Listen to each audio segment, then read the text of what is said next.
Yeah, so I think like most people, when I was done playing college soccer, I came to a point where I wanted to continue and stay in the game, and I had no idea how to do that. And I remember I was at Castleton. I played 3 years at the University of Central Arkansas at the Division I level.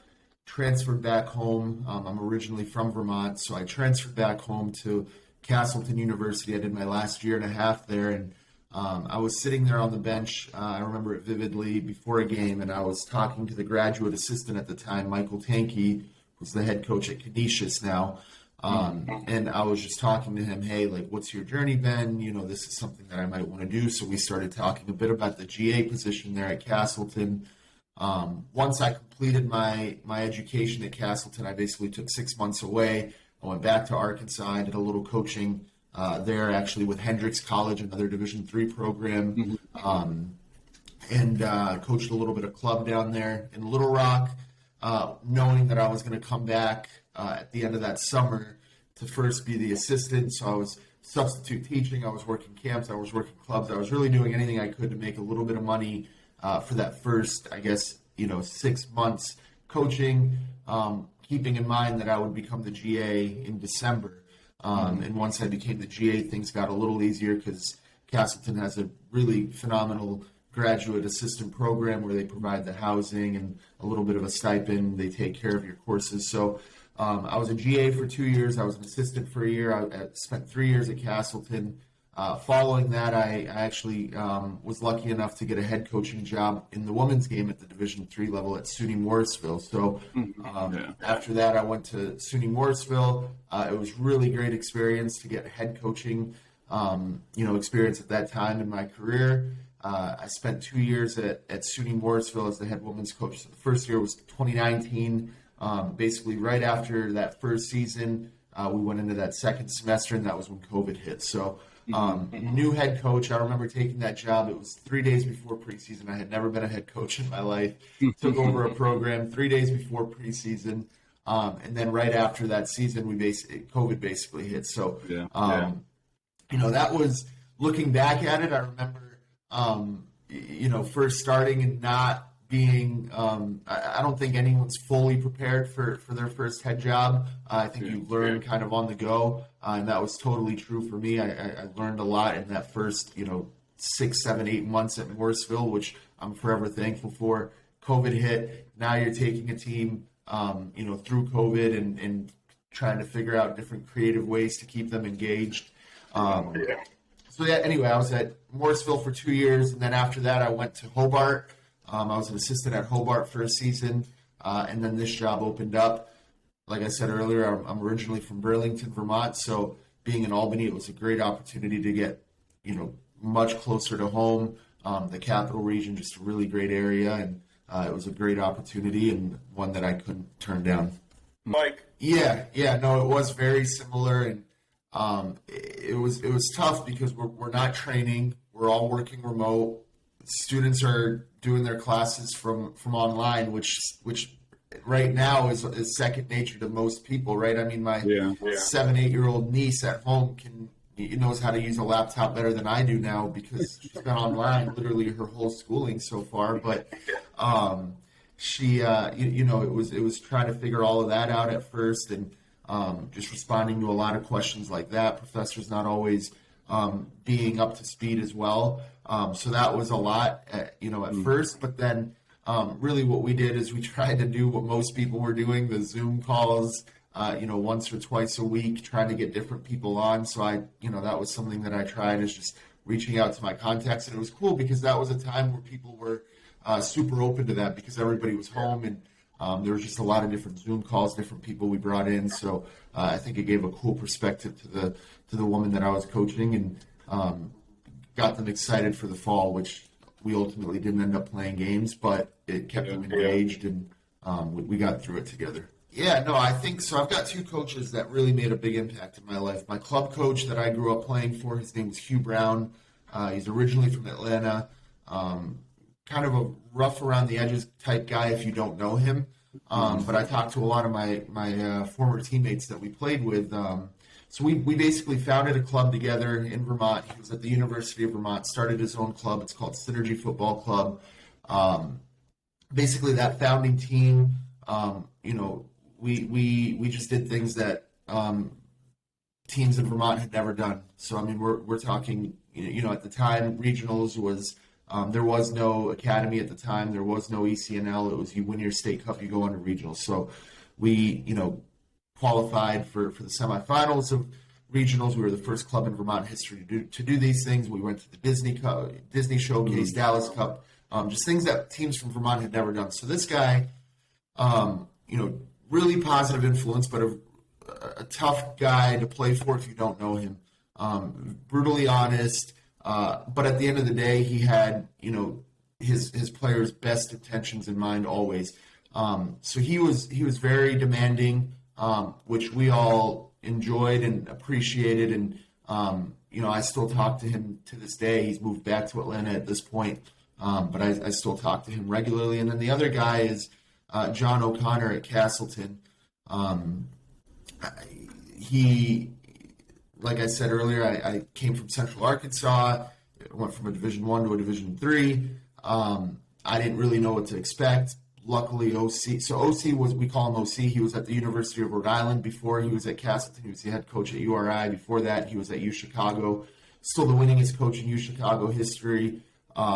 He took them to their first Final Four. So really an unbelievable guy, unbelievable mentor. He's been around the game for a while. Learning from him. I mean, you go to one of his practices, any of his teams, it's an environment that is positive. Guys want to be there. They're happy. And he just does a really good job. He's a really good coach, but he's also a really good manager of people. And I've always admired that about him.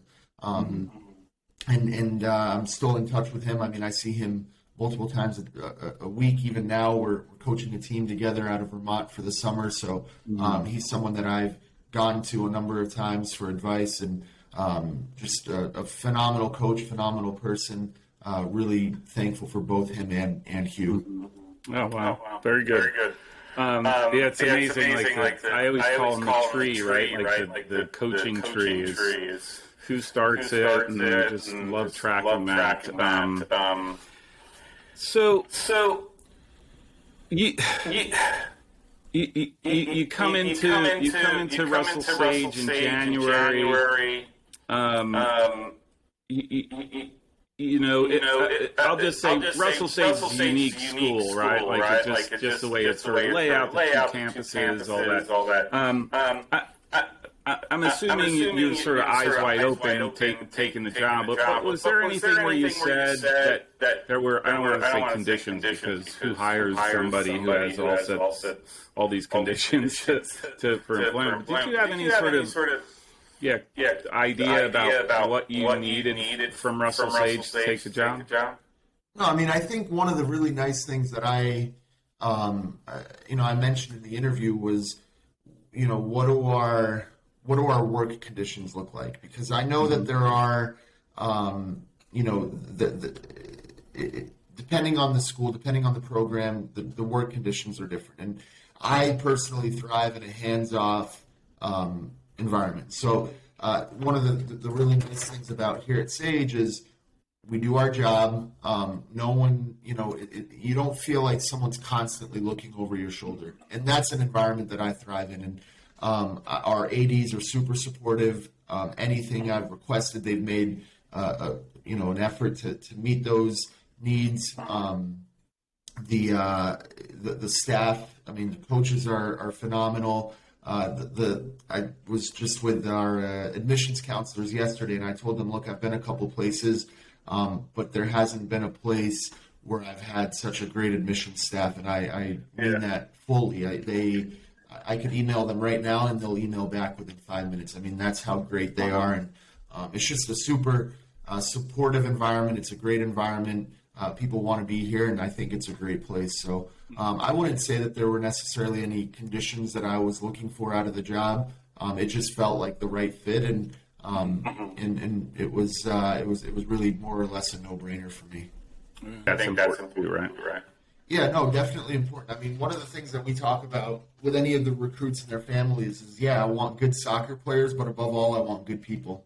And that's so important to us because I don't think they realize coming into this how much time we truly spend together. I mean, we're together 6 days a week in the fall, and that, all it takes is a couple guys to make that experience not a good one. So we want good people that want to be there. We want to create a good environment that they are excited to come back to every single day. So for me, it's good people. I want good people in the program. And then the other part of it, like from a player point of view, is I want guys that are adaptable, right, to playing different positions. I want guys that are comfortable playing in tight spaces and taking risk in possession because that's just how I like to play. I like to keep the ball on the ground. I like to be unpredictable in the attack, but I want to be predictable in the way that we defend. So what I mean by that when I tell them is like when we're in attack, I want the wingers running across. I want the outside backs overlapping. I want interchange. That's really hard to defend. Basically, we want to create chaos in the final third that's unpredictable. Yeah. When the ball turns over, we need to press immediately, the nearest guy to the ball. If we can't, if we're not going to win it, then we get into our defensive shape. But we want to press as soon as we can because at the moment the ball turns over, that's the moment that teams are usually most unorganized. Yeah. So can we win it back right away? If we can't, we get into our shape. We stay patient, disciplined, and then we'll win the ball back eventually. While looking for our pressing cues because there are cues where we do want to press. It's not like we're just going to get into our shape and drop off of teams. There's definitely moments where we can press. But no, for us, it's pressing. Can we win the ball higher up the field? You win the ball higher up the field. Now we're already closer to the goal that we're looking to score on. So that's more or less, the way that we play. It's always a good question. I actually do have a style of play document that I go over with recruits when they come on campus. And it's an interesting one because a lot of times when recruits ask style of play, they're thinking attacking style of play, but there's really three different kinds of style of play. It's what are you doing in attack, what are you doing in defense, and then what are you doing in transition, whether it be defensive transition or attacking transition. So we go over all of that. It's a lot of information, but it's something that we've taken great pride in building, and I think recruits come away with a good idea on how we want to play, and they understand that there is a method to the madness, and it's not just we want to keep the ball and keep possession, because that for me is that's most teams I think want to do that. It's what teams are actually training to do that. 100%. Yeah. And we talk about it all the time. It's like we're not just keeping possession for the sake of possession. We're keeping possession to move the opponent to create, passing holes and things like that to create chances. So it's a numbers game. Keep possession to move the opponent, to outchance the opponent in hopes of creating goal scoring opportunities. So. Remarkable. Yeah, no, and the other thing too is like, yes, we do have that style of play, and there is a framework, but there's a lot of freedom within the framework. And we talk about that a lot. I mean, I remember our first spring games, and our first game in the spring, we had basically 3 shortened games, and in that play day that we get, and you could tell that the guys were so nervous and so timid, and I was like, look, guys, like that was my whole halftime spiel at the first game. It was like, we need to relax. Stop being afraid of making mistakes, because that's the biggest mistake you can make is playing nervous. And just relax and play, and understand that there is a freedom within everything that we're trying to do, because that's the game. The game is your game. I get 15 minutes with you at halftime. If I'm lucky, usually it's 10. But you guys need to feel comfortable in making your own decisions. And from that point on, I mean, it was just phenomenal how well we played. But no, I'd love to share that with you. Yeah, no, I was definitely behind the 8 ball. So when I took over, we had a lot. Right before I took over, we had lost a couple guys, due to some guys transferred, some guys left school. There was various reasons why different guys left. So we were a little bit behind the 8 ball. For sure, we didn't have any commits at that point, and it was January 3rd that I started. We're at 12 right now, which I feel really, really good about. We just got 2 more commits this weekend. One is a D2 transfer. Another guy is pretty local, really good player. But when I took over, I'll be honest, I didn't really know what it was like recruiting to Sage. So I was in touch with just about everybody, which worked out in my benefit because you never know unless you have that conversation. Yeah. So the first commit that I got is a center back from Norway.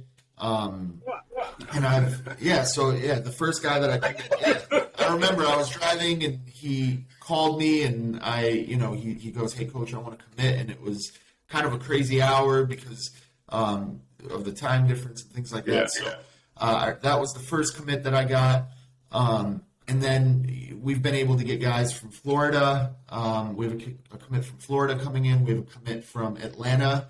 So the Atlanta one is a funny story. So when I got the job with Russell Sage, one of the Atlanta recruit liked one of my tweets or whatever, and I went and I looked at his profile. I clicked on his film, plays for a good club down there, and I'm like, wow, this guy's pretty good.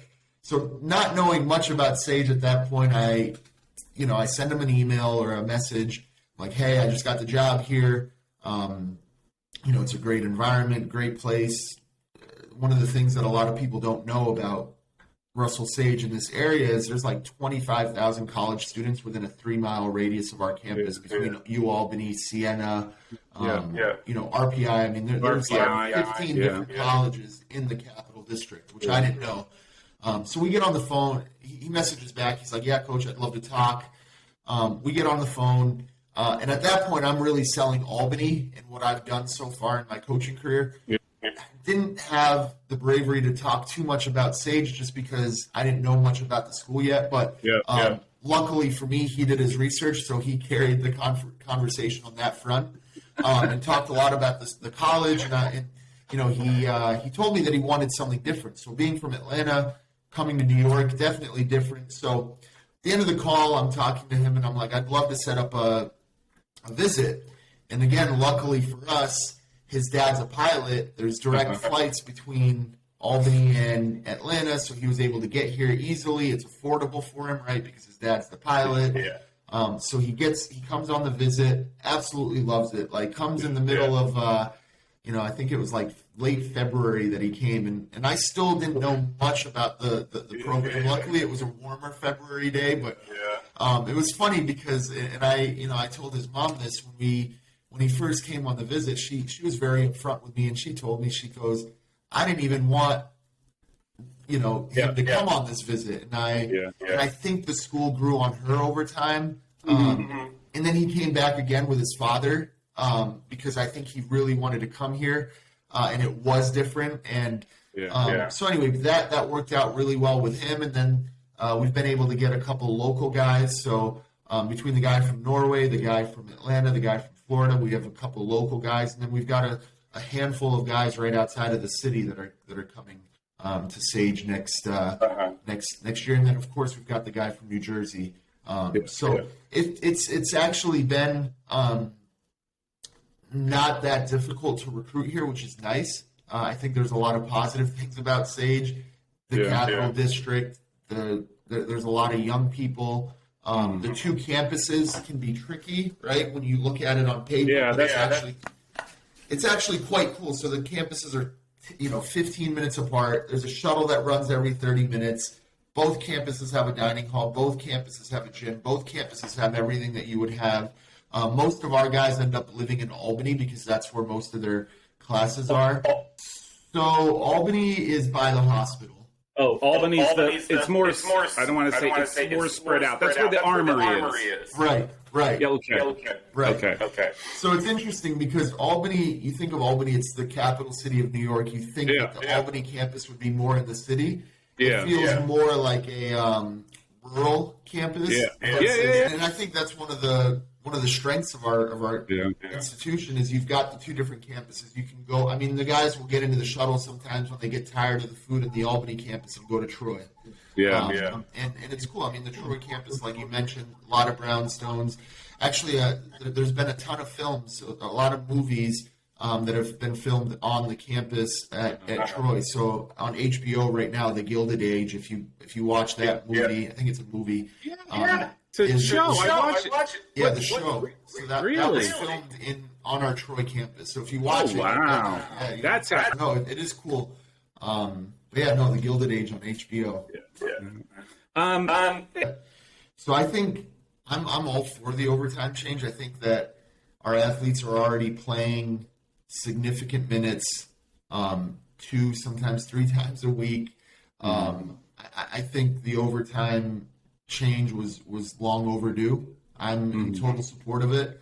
I think I was looking at a statistic, and I might be totally wrong with this, but I think like close to 50% of games that went into overtime ended up ending in a tie anyway. So I think, I'm all for the overtime rule. In regards to how we manage games, I've already started to think that through, in the fact that I think that there is going to be a lot more game management that goes on in these games. So I think teams that go up are going to, I think the chances and the percentages of winning that game is going to increase. Just because, how many games are you seeing a late winner and then now a late tying goal, and now games are going to overtime and the team has a chance, right? So I think there's going to be a lot more subbing going on, especially later on in games. And I think it'll change how coaches look at their substitutions and use their substitutions. So no, I think the way that coaches manage games are going to change with the new rule. And but again, I'm all for it. Yeah. No, I think that would make a huge difference. I would love to start a week earlier. I think it would change the way we do preseason. I think it would give us just more time because, one of the things for us, and the guys know this, like the fitness test is important for us, but it's like I could run 2 or 3 sessions and know who did stuff over the summer and who did it. We do the fitness test more or less out of principle. So the guys have something to look forward to, right? But I think most coaches could probably tell you they don't need a fitness test to know what their fitness levels are like.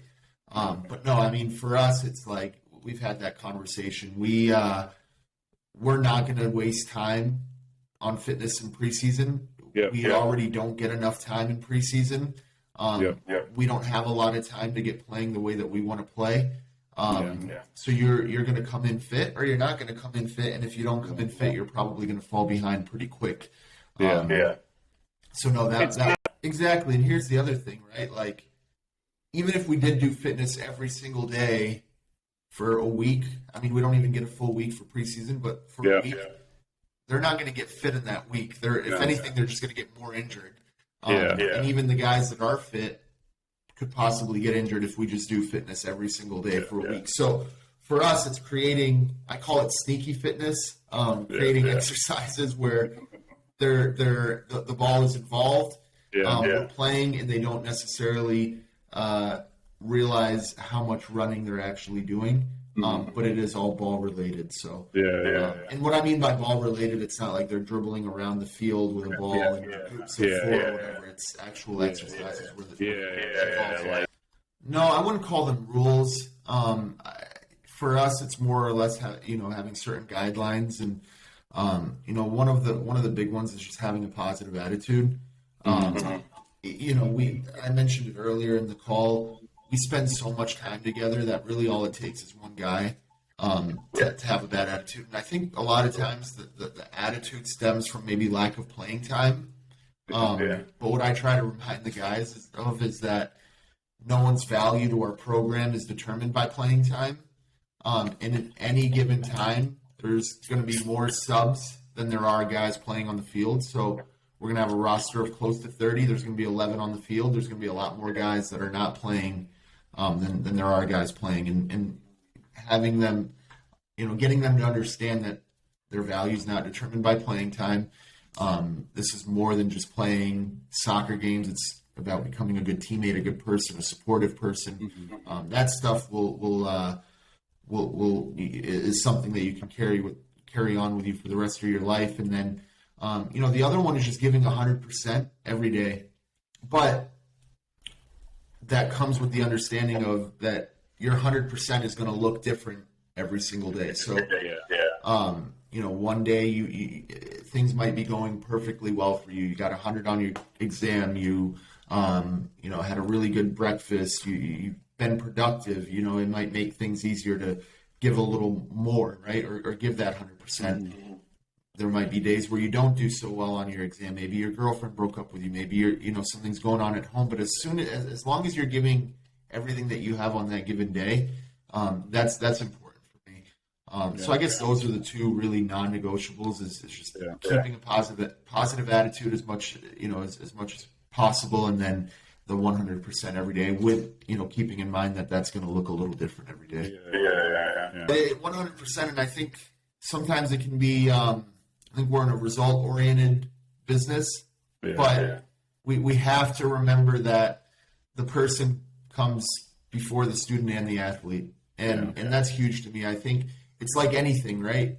You go to work, if your home life isn't good, then it's probably going to affect the way that you perform at work. It's the same thing here. We want them to have a good experience at soccer so that when they go back to their dorm or their apartment, they're able to do their homework because they had a good time at practice, and they're feeling motivated. So for us, it's all about building them up as much as we can, and keeping a positive environment. Mm-hmm. Does that make sense? Yeah, no, that makes sense. So we'll always prepare for opponents.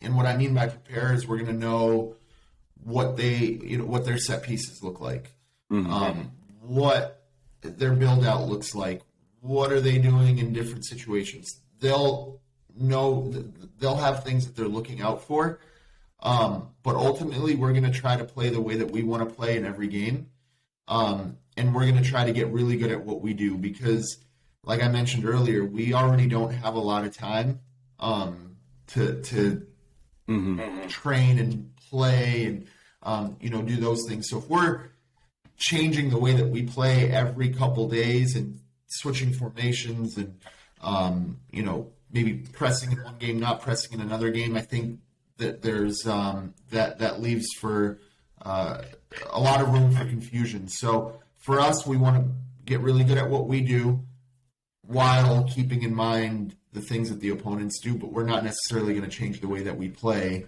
just because of an opponent. I fall in the camp of I don't care what the other team does.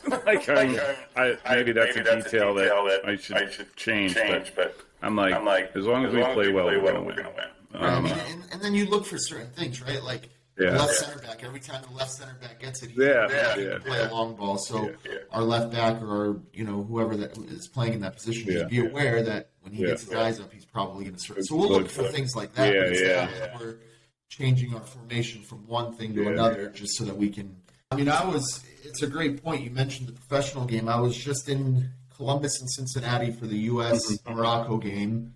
But my friend who I grew up playing with works for the Columbus Crew, so I was able to go and observe and go to their training facility and watch a little bit of what they do. Watched a couple of their teams train, but one of the cool things was when the Columbus 2 crew, basically their MLS Next Pro team was training. I mean, their coach is all about the 3-4-3. That's all he plays.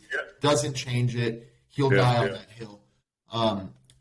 Same thing with Morocco. So one of my friends is the assistant with the Moroccan national team. So I wasn't even going to go until he said that they were going to be there. I booked the ticket basically 4 days before the game. Went and connected with him. The first time I connected with him, he was working with a club in Paris.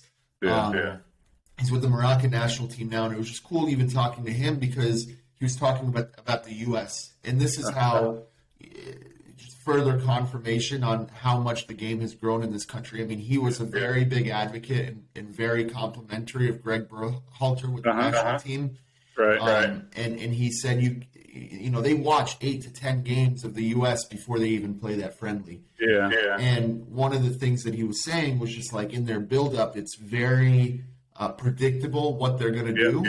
But at the same time, it's hard to defend because what the U.S. does a lot of times is in their build-up, they'll bring their outside backs in, and their wingers will go out. And it's hard to track that in the game. Movement. Exactly. So he talked about that a bit, but no, it is cool because he was talking about what you were just saying is that the U.S. has a plan. They know what they want to do, and it's going to be a tough game. And But even in that game, like I remember watching it sometimes, and I know he prepared the team well, but like a couple of the Moroccan players at times were confused on what their roles were. And that was because the U.S. was really good at doing what they were doing. So I think for us, you look at the record of the team last year, and they won more than half of their games, so they were good on that front. But what they didn't do is qualify for the conference tournament. So for us, that's going to be the top, one of the biggest things that we want to do this year is do well in all of our games, but qualify for the conference tournament. Once you're in the conference tournament, I don't care what conference tournament it is. All bets are off. Exactly. Records don't matter. Anything could happen. So for us, it's getting into the conference tournament, and then once we get into that conference tournament, we'll reset, we'll refocus, and we'll go from there.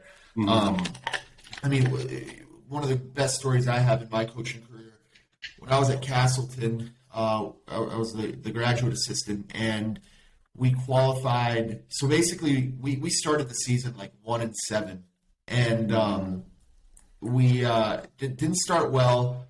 Maybe it was like 1-6.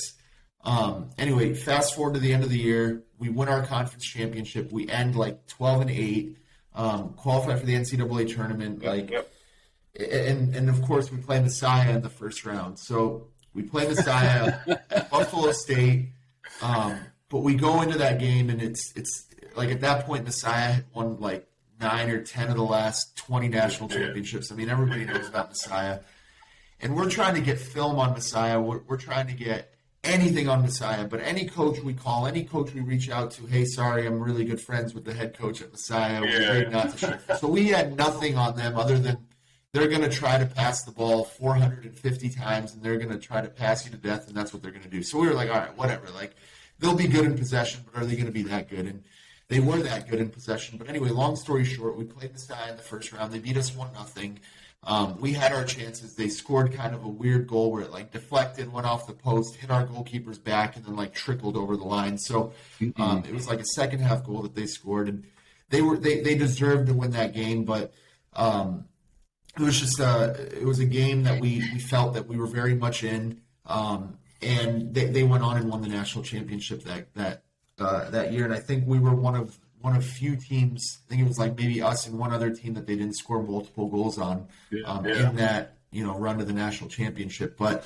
I guess where I'm going with this is like we want to qualify for the conference tournament. Once we get to the conference tournament, it's a reset. The new goal is can we qualify for that conference championship game, and then go from there. And I've talked to the guys too. It's a process, and you've got to like the process more than you love the end result. The end result is obviously winning championships. Everybody wants to do that, but there's 18, 19 opportunities before you even get it. Before you even get that chance to play in the conference championship that you've got to do well in. So that's our thing. Take it a day at a time. Win the day. That's one of our core values, and everything else should hopefully take care of itself. So I met with them all individually. Asked basically the same questions of all of the guys, and then we had a team meeting.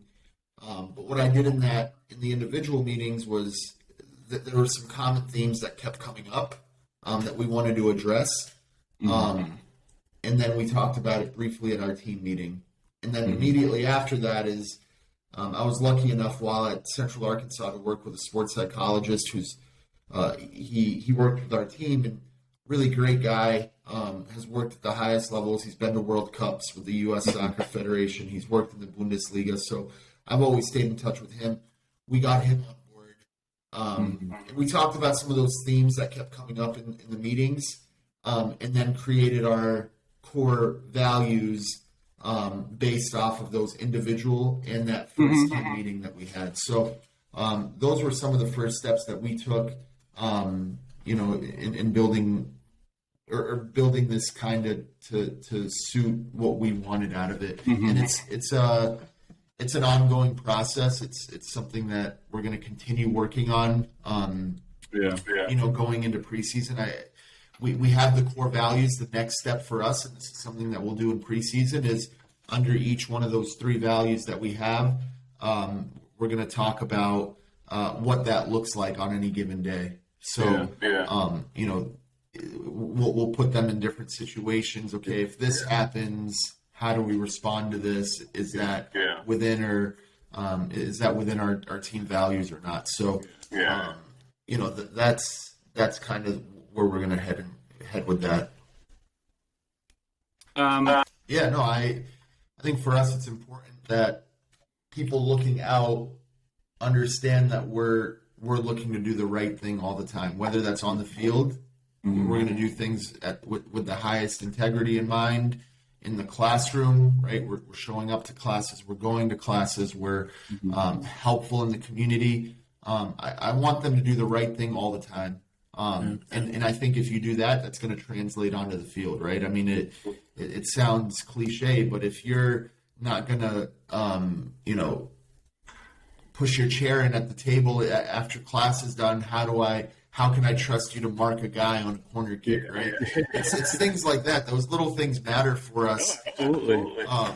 And for us, I want people to look at us and just be like, yes, they're going to pay attention to the small details. They're going to do the right thing all the time, because ultimately it's the little. I mean, you even think about a hotel, right? You're in the hotel lobby. You have a pregame meal the night before, and if everybody just takes care of their own plate, their own crumbs, the place is going to be spotless. But all it takes is a couple guys to leave their crumbs, to leave their, water bottle, to leave their plate, and now you've got a mess that you've got to clean up. So small. If everyone just takes care of what they need to take care of individually, collectively we'll be much better. So I think one of the things that the guys have mentioned is, it's a lot more relaxed and a lot more loose, but in a good way, right? I think they prior to me getting here, I think they would maybe show up to practice 30 minutes before, which is okay, but if one or two guys weren't there, it turned into a panic pretty quick, right? Yes, I want the guys to show up before practice. I want them there ready to go, but I think, for us, once practice starts, practice is going to be more or less 90 minutes long. And practice for us starts when the warm-up starts with the coaching staff, right? So I think before it used to maybe start, the warm-up would start 15 minutes before. We'll get there 15 minutes before that, and then practice would start after that 15-minute warm, right? So for us, it's 90 minutes from start to finish, and it's a lot more relaxed, but I want them to feel loose and I want them to feel relaxed, because who performs well when they're uptight? Absolutely. So I want them to feel comfortable expressing themselves on the field. I want them to feel comfortable taking risks in the right areas, of course. And I think that all stems from our personal relationships with the guys, and then our relationships at practice, and then what we encourage in practice and games. So I don't want, for me personally, I know different people will run their different programs differently, but I don't want it to feel military-like. I want it to feel like they have the freedom within that framework that we talked about earlier to express themselves, because it should be fun. And at the end of the day, like I said earlier, it's a player's game. And again, this is just my philosophy on it. I don't want them to feel like I don't want them to feel like anything that they're doing is robotic. I want it to be unpredictable in the attack. I want it to be loose, relaxed. I want them to have fun with it. Yeah.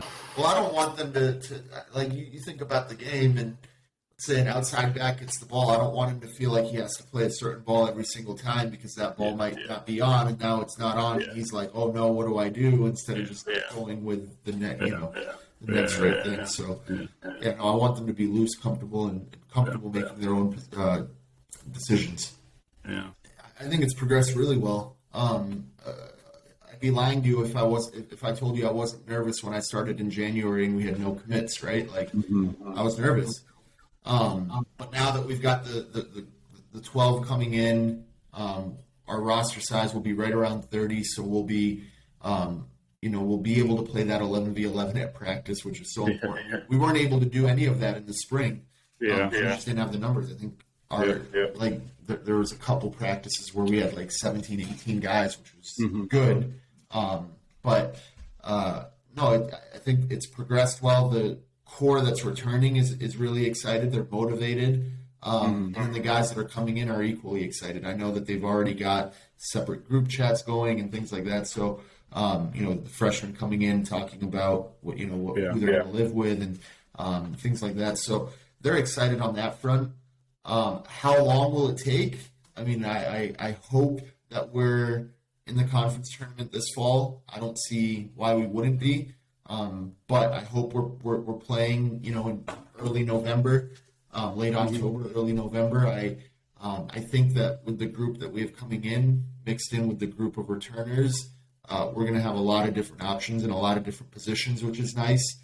And we've got great leaders coming back. I mean, that's one of the things. So one of our captains, he's actually back in Norway. He took the semester off so that he could return and play his final year in the fall. I've never in my life, and I mean this 100% truthfully, I've never in my life heard a group of guys talk so highly of a captain like they have with Christian. So Christian's returning. And not just our guys on our team, but anywhere I go on campus, everybody knows Christian.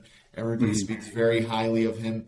I mean, the guy is in Norway. We had a Zoom call, and he hopped on when we were with our sports psychologist. It was like 8 o'clock here. It was like 2 or 3 o'clock in the morning in Norway, and he's coming on, and you could tell he just woke up, but he's on the Zoom call and super involved. And there was things that I've sent them out, like certain tasks that I've asked for them to complete, and he's on top of them, and I didn't even know he was on top of them until I met with a couple of the guys about different things, and they're like, yeah, Christian's been on top of us about getting this stuff done. And so this guy's in a separate continent, a separate time zone, still leading the team from afar. So, and he's coming back because he wants one more go at it in the fall. So I think we've got guys that want to be here, which is important.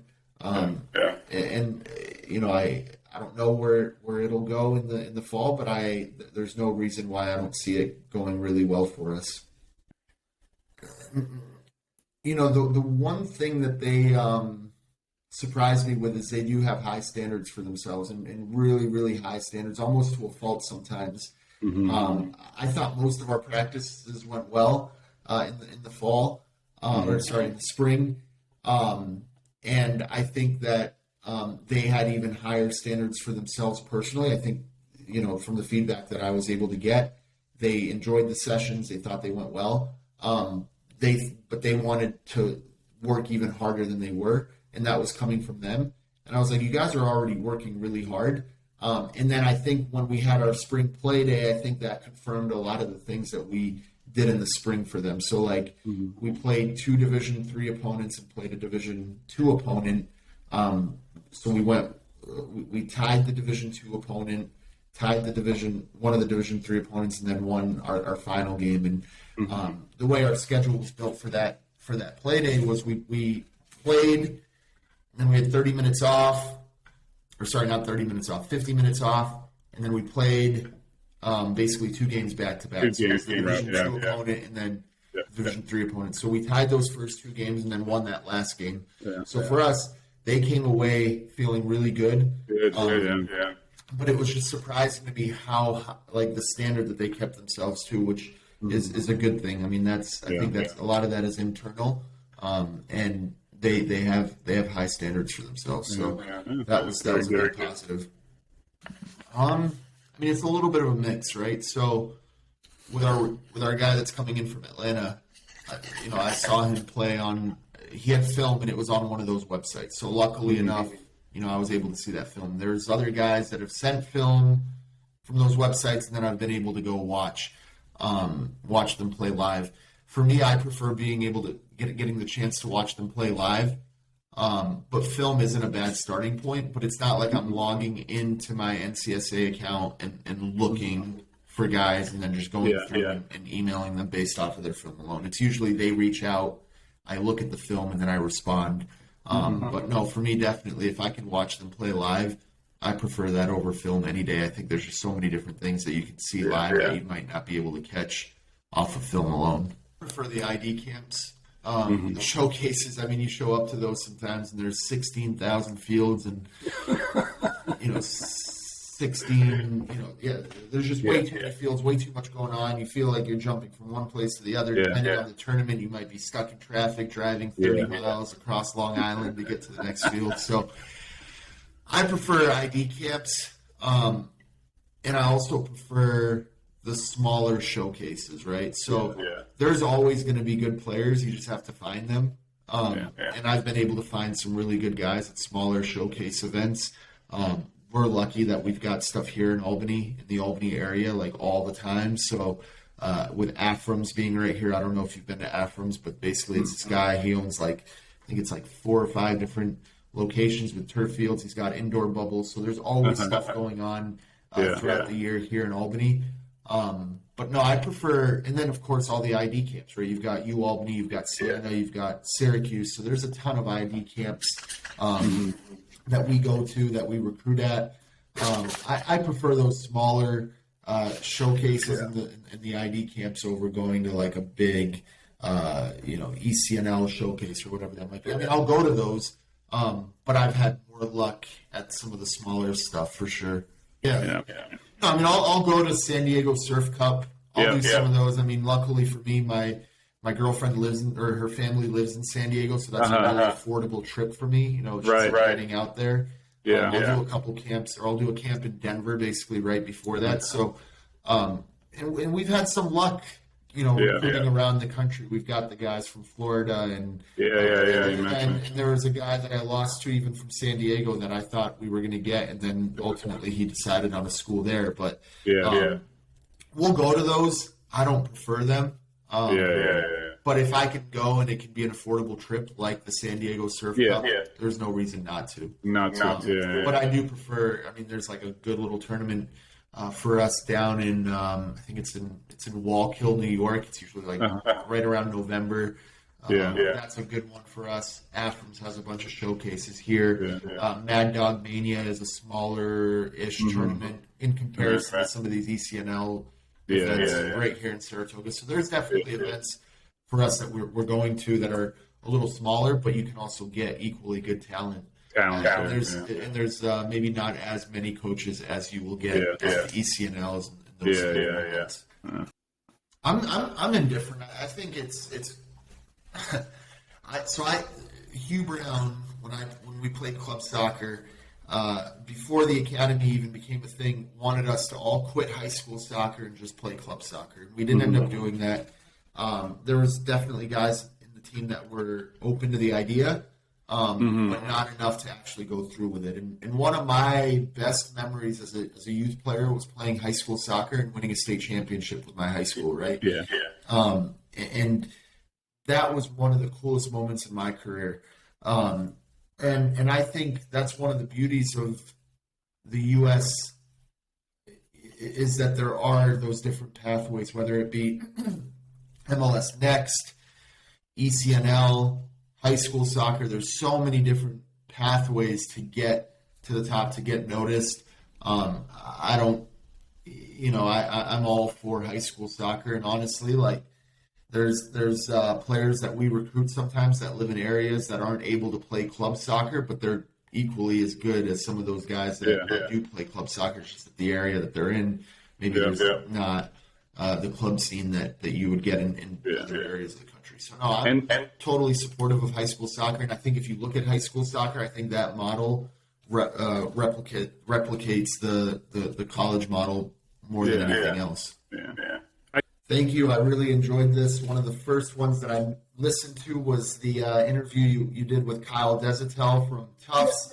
He's another Vermont guy, so I actually played against Kyle, so listening to his interview and just being able to listen to a lot of these other coaches across the country and taking tidbits from those different programs, it's been enjoyable, and I'm glad that we can make this work, and we'll be in touch and hopefully talk again soon. Definitely. Kyle is great. I tell you, what a great. I'll tell you, just the whole experience talking to all these coaches and what you guys bring to the game. So not cookie cutter, right? Your ideas are different than Kyle's ideas, and he's different than, and it's just it's awesome to see. As a soccer lover that I am, I could just love hearing that stuff. So, and do appreciate you watching. Really do appreciate it. So. All right, Coach. Thank you very much. Really do appreciate it. Thank you.